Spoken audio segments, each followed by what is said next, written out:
It was in 1984 or 85, early in my ministry, very early, that I found myself sitting in a meeting one day with other Unitarian Universalist ministers in our Pacific Southwest district. Our guests that day were the two candidates for president of the Unitarian Universalist Association that year. One was Bill Schultz, who went on to become the president. And I am sorry to say, and I couldn't even find this information on the UUA website, I don't remember the name of his opponent, only that it was a woman, probably the first time a woman ran for UUA president, and she was not a minister, which probably also was the first time that happened. The first and last, I think. They had each shared with us their visions for our movement, and now it was our turn to ask them our questions. I remember that I did have some questions, important ones, about how each of them would use their position to heighten the public's awareness of UUism and what their views were as to the church's role in the issues of peace and social justice. But I remained silent. After all, I thought, what if the questions I raised were ones they'd already addressed and I just hadn't been paying attention? I do have a mind that easily drifts, no matter how much I'm interested in the subject. Or what if I became inarticulate upon opening my mouth? I didn't want to sound stupid around all these smart people. But most frightening of all, what if my questions were just plain shallow? What if all my new colleagues found out how shallow I really am? So I kept quiet. Eventually, someone else asked the very questions I was going to ask. Recently, I shared that story with my younger sister as we were talking about how even after our long and successful careers, she as a college professor and even chair of her department, and I as a minister, we still can find ourselves reticent to speak up in certain gatherings. I'm sure that surprises you all. I admitted to her that I still have an embarrassing tendency to wait and see how others act before I act, or hold back my own opinions until I get a sense of the tenor of the room. I've even sometimes, wearing a mask for protection against COVID, if I walk into a situation where no one else is wearing it, I'll take it off. I am too often afraid to risk alienation, I told her. My sister then told me that her husband had said to her once, when she was telling him of all the doubts she had about starting a new project, all the things that might go wrong, he had turned to her and said, "So?" And that stopped her in her tracks. She now thinks that perhaps that is the greatest affirmation we can utter when confronted with doubts. So? What would happen if every time we begin to censor ourselves for fear of what others might think, we'd ask, "So?" When we hear a voice inside of us saying, "You could be wrong," what would happen if we told that voice, "So?" What if we challenged the very way we define ourselves or how we think others have defined us? What difference might that make in our lives, and even in the lives of others? Posing that question does more than merely challenge our fears. It helps us really look closely at what it is that holds us back from taking the necessary risks that would allow us to inhabit our lives, as the poet Donna Markova calls it, rather than inhibit our lives. It lets us peel back the layers, much as we might peel back the petals on a flower, until we get to the heart or the core of our fear. And as we examine each uncovered layer, we can begin to ask ourselves, just how realistic is that fear? And if realistic, what can I do to address it? How can I prepare myself for its possible outcome? When I began to think about ministry as my calling, I had all kinds of reasons why I couldn't possibly do it. I thought it was a pretty crazy idea, in fact, and assumed everyone I knew would agree. So I decided to present my arguments right up front, before anyone else could. I told one friend that I couldn't be a minister because I knew nothing about church finances. So, she said, just make sure you always have a strong finance committee. I told my minister that I didn't know any women in the ministry. So, he said, when have you ever let that stop you? And he proceeded to schedule a Sunday for me to preach a sermon. And after I'd done that one, he scheduled another. I told the seminary itself that I couldn't afford to go there. It was just too expensive.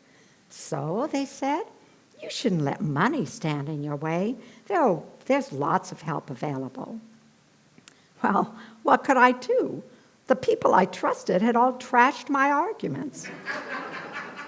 I had no choice but to move ahead.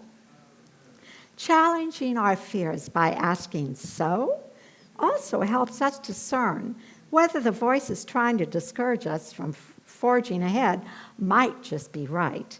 Not all risks are worthy or wise. Sometimes we shouldn't act. Sometimes we should keep our mouth shut. I have a sign in my apartment posted next to my front door which reads, "Note to self, just because it pops into my head doesn't mean it should come out of my mouth." When I got that sign, I posted on Facebook. I posted it and said I wanted people to tell me where I should hang it in my apartment. I thought people would say, "Oh, you don't need to hang that anywhere." No one said that. They just gave me ideas of. And it is a good reminder for me to use discernment before I say some things, especially if I'm feeling angry or hurt when I'm about to say them. But probably more often, what we need is a loving but firm hand nudging us to trust our wisdom and take a leap of faith. I suspect that more often than not, we are unwilling to trust that when we take a leap of faith, as one poet suggests, there will either be something solid for us to stand on, or we will be taught how to fly. Our fear is that neither solid grounding or flying lessons will be provided, and we'll simply fall into an abyss of failure and humiliation.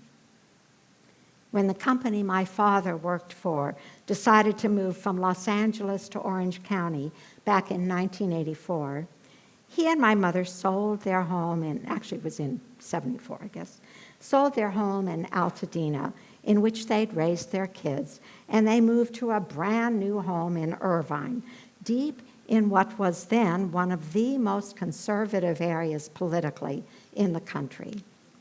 To say that my mother made this move reluctantly is putting it mildly. Probably horrified better describes her feelings. What in the world would this Episcopalian activist for peace and justice do in such a place? Well, what she did was exactly what she'd always tried to teach her children to do. To all the voices, both within herself and from others, that said, "No one's going to work with you now on your liberal causes," she must have said, "So?" Instead of giving in to those voices, my mother approached a Lutheran minister nearby and suggested they work together on the issues important to both of them. And out of that collaboration was born the Orange County Interfaith Ministry for Peace and Justice, co-led by both of them. A couple of years before my mother died, after she could no longer participate in the events of this organization, they honored her at their annual meeting. My West Coast siblings and I took her to the dinner, and I will never forget one nugget that a speaker told about my mother. Whenever something came up that we didn't think we could do because of lack of money or lack of congregational support or lack of city permission, we'd ask Gwen if she thought we should try to go ahead anyway. And she'd always say, "I don't know why not." That was my mother's way of saying so to the doubters, to those fearful of taking a risk. This congregation has been faced with fearful challenges over the years, ones that would mean taking a risk and trusting that together you'd meet that challenge. When I first met you during Reverend Betty Stapleford's time here as your minister, you were renting space. At some point, your desire and need for a larger space to accommodate your growing congregation called you to weigh the risks of raising the necessary funds to purchase your own buildings. And that's what you did. You took the risk and ended up owning one of the buildings and leasing the other. You came up with creative ideas to make it happen. And now I hear you're again entering the discernment process of what to do about your space. And I know you will not turn away from facing the risks as you discern and come to a decision. You have stood on street corners to bear witness to our UU values of justice in a town that doesn't generally share in those values. Most recently, you have stood on corners for reproductive rights, including the right to abortion, and that always carries a risk. But you have not let fear keep you from those corners.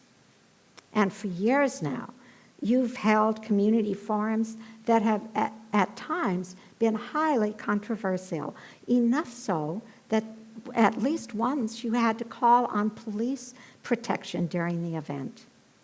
You could have decided to play it safe and not have such a controversial topic associated with this congregation. But instead, you looked fear in the face and took the necessary steps to reduce the risk. In these and other circumstances that many of you would be able to recall, you were faced with challenges that carried risk and fear. There were no doubt some who suggested all the reasons you shouldn't take the risk, but instead you said, "So?" and went ahead and did it. And you have been made stronger and more full of vitality because of it. A few years ago, my older sister and I took a road trip up through Oregon. While in Portland, we spent a few hours wandering through the weekend outdoor market along the river. We love to shop, buying a few gifts for family and even for ourselves, but mostly just enjoying the ambiance and the variety of artistic wares on display. One of the booths we most enjoyed had items that were made primarily from kitchen utensils, jewelry, headgear, wind chimes. My sister bought earrings made from silverware with the same pattern as our parents' good silver. I bought a hair clip for my granddaughter made from a fork that was curled. But the item that really jumped out at me, the item I almost bought for myself but didn't, was a pair of silly eyeglasses made from two small food strainers with colorful plastic thingamajigs coming out from the sides. And why didn't I buy them? Because I felt foolish. Where would I ever wear them, for goodness sake? What would people think of a woman my age wearing such silliness? Instead, I had my sister take a picture of me wearing them before I carefully placed them back on the shelf of that booth with a sigh. A few months ago, I came across that photo on my computer. I posted it on Facebook with the story that I've just shared with you, and I cannot tell you how many of my friends said, "I can't believe you didn't buy those. They're so perfect for you." not sure what to think of that comment, but, and your laughter. But I wondered why I hadn't bought them too. And then I remembered all those worries that I had allowed to block me back there in Portland, and I just felt sad. But this time I said, so what if I look foolish? Who cares if I'm too old? I found the company online. It's called Spoonman. And lo and behold, there were the eyeglasses made from food strainers, and so I bought them.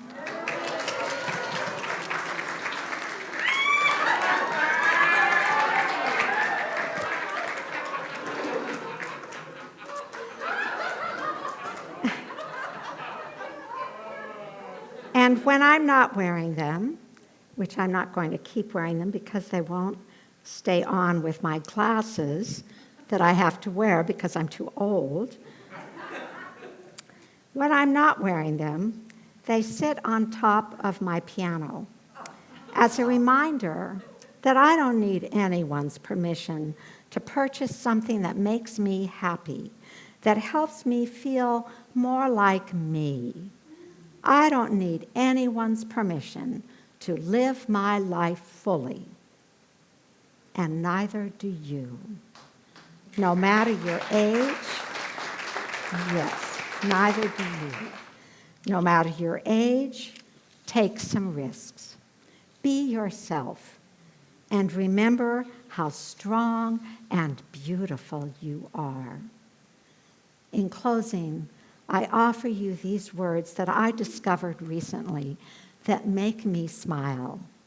But what if I fail, we ask? Oh, but darling, what if you fly? May it be so for us all. Amen.